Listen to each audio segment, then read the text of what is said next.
This is important. I think we need to express to the Prime Minister, since he's here, we have to seize the opportunity to make 5 demands on behalf of Sarawakians from here. I'll give you the full statement after this, but these are briefly the 5 demands that we have. The first one, of course, is with regards to the realization of 20% oil royalty for Sarawak.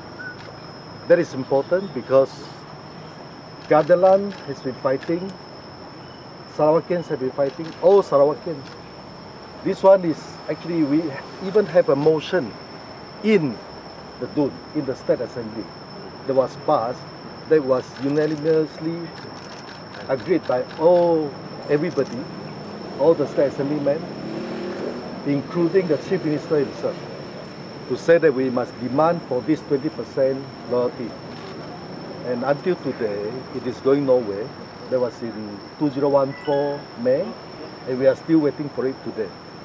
So we hope that the Prime Minister will grant us what we want, if they really care about Sarawakian. That is one of the most important things.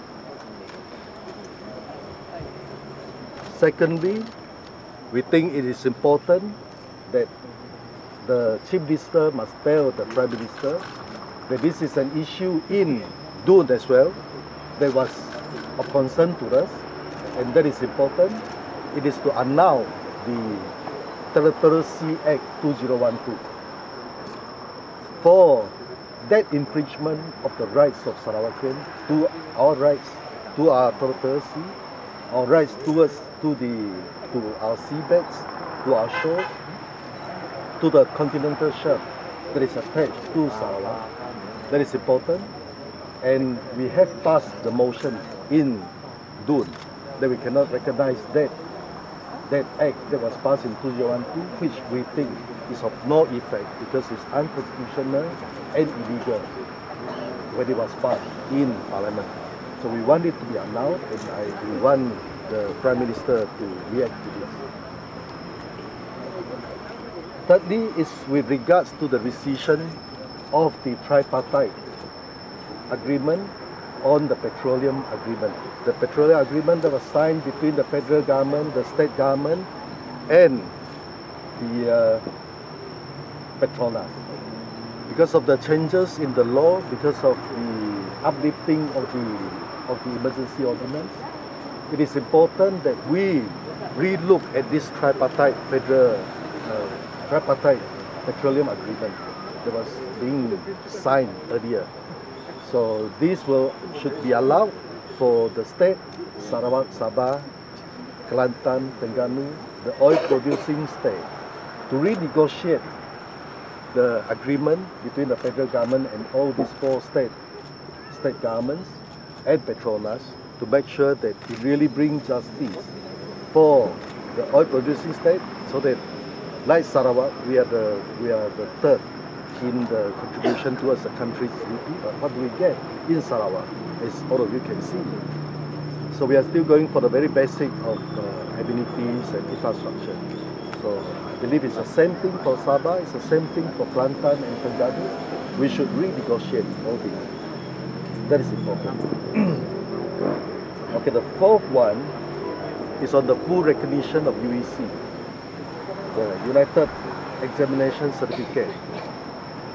To fully recognize that certificate for entrance into public universities and the civil service.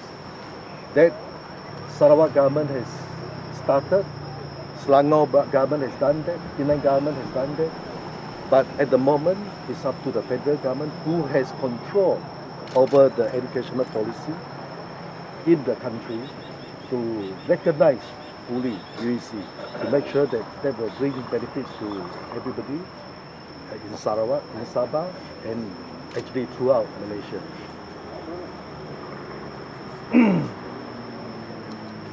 Fifthly, we want the Prime Minister to tell us that the use of English as medium of instruction for primary and secondary school in Sarawak.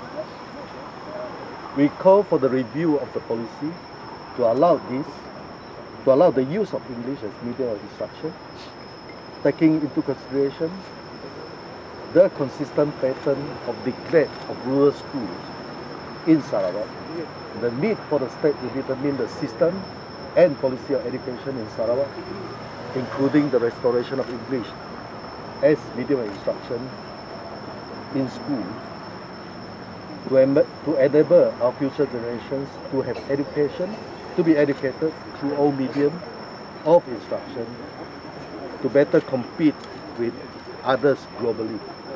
These are the 5 demands that we want to make here as candidates for keadilan here on behalf of all Sarawakians. Thank you.